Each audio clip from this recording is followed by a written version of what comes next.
And with just days before Supreme Court nominee Brett Kavanaugh is set to be confirmed by the Senate, and Democrats are pulling no punches to block his appointment. But as One America's Pearson Sharp explains, their tactics of using an unverified last-minute accusation from decades ago may have a few holes in it. The media's crusade against Brett Kavanaugh is building steam days before the Senate votes on his confirmation.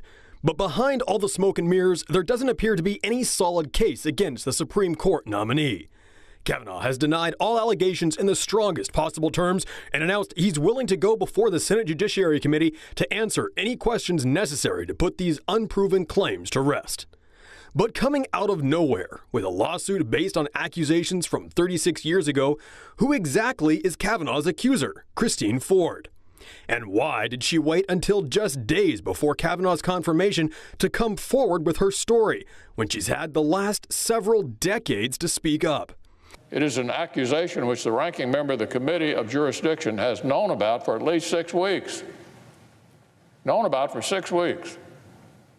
Yet chose to keep secret until the 11th hour. Well, after a little digging, it appears Christine Ford may just have an axe to grind with Kavanaugh, but it has nothing to do with anything that happened between them in high school. Ford is a professor of psychology and statistics at Palo Alto University, who apparently goes out of her way to take a stand against President Trump and his administration.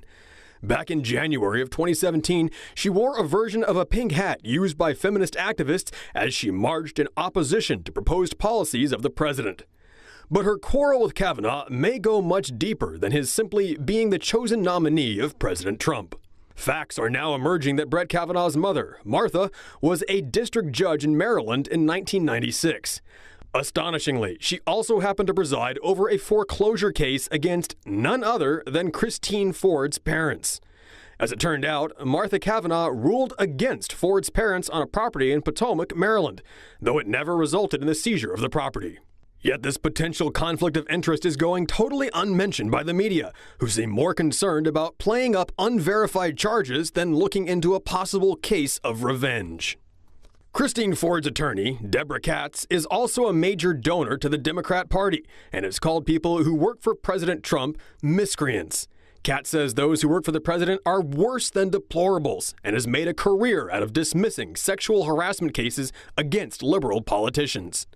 In fact, Deborah Katz, the woman who is supposedly a champion of women's rights, downplayed and ignored complaints against former President Bill Clinton and even Minnesota Senator Al Franken. Katz claimed that Paula Jones, who was sexually assaulted by Clinton, had a very weak case against him, and that the situation lasted only 10 to 12 minutes, and that she suffered no repercussions in the workplace. Katz even went as far as to say that if a woman came to her with a similar case, she would tell her that it's unfair, but, quote, you don't have a case. A far cry from Katz's current accusations against Brett Kavanaugh. Because for Democrats, it doesn't actually appear to be about Kavanaugh's character. The judge has been praised on all sides from everyone who knows him personally as having a sterling reputation. That includes his former classmates, his friends, and even the mothers of the young girls he coaches on his daughter's basketball team. And if witness testimony is all that matters, then Mark Judge, who was named in Christine Ford's letter and was actually with Brett Kavanaugh on the night in question, should be able to settle the case. Judge called the accusations absolutely nuts and says he never saw Kavanaugh act that way. In fact, Christine Ford herself admits she has a hazy recollection of the night and has given conflicting reports of the event to her therapist and even stated she doesn't remember the incident specifically. And finally, Kavanaugh has been through half a dozen rounds of vetting by the Federal Bureau of Investigation itself. Judge Kavanaugh is one of the finest people that I've ever known. He's an outstanding intellect, an outstanding judge, respected by everybody, never had even a little blemish on his record. The FBI has, I think, gone through a process 6 times with him over the years where he went to higher and higher positions. He is somebody very special. If none of this has turned up anything against him in the last 36 years, it seems suspicious at best that these accusations are emerging mere days before his confirmation, especially when Senator Dianne Feinstein was aware of them for the last several months. Now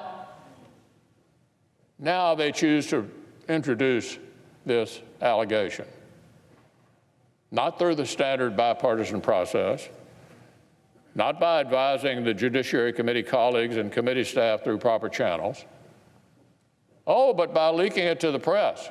And at worst, it seems like a cheap and transparent move by the Democrats, purely designed to wipe out his chances of making it to the Supreme Court. From Brett Kavanaugh to Congressman Duncan Hunter and even to Judge Roy Moore, this is becoming a favorite tactic of the left. Wait until the last minute to release salacious accusations, destroy the candidate's reputation, and then drop the whole thing as soon as the race is over and they've won the seat. If the Democrats were truly concerned about his character, then this mountain of evidence supporting Kavanaugh would be getting more coverage. Or the Democrats would be listening to their own colleagues, including 2 liberal Supreme Court justices, as well as Supreme Court attorney and self-described feminist Lisa Blatt. At the end of the day, I enthusiastically support Judge Kavanaugh, and I am proud to introduce him because he is unquestionably qualified by his extraordinary intellect, experience, and temperament, and he does easily fit within the mainstream of legal thought. Instead, headlines are focused on the single, unsubstantiated claim from a woman who is clearly biased against Trump and who has an obvious motive against Kavanaugh. If unverified character assassinations are permitted to determine who our political leaders are, it's only a matter of time before anyone may be accused of any act, no matter how long ago, and be removed from office without any proof required. As Americans, we owe it to ourselves, our country, and our justice system to put politics aside and support the candidate who best fits the job, no matter the party he represents. Pearson Sharp, One America News. Want to see more videos like this?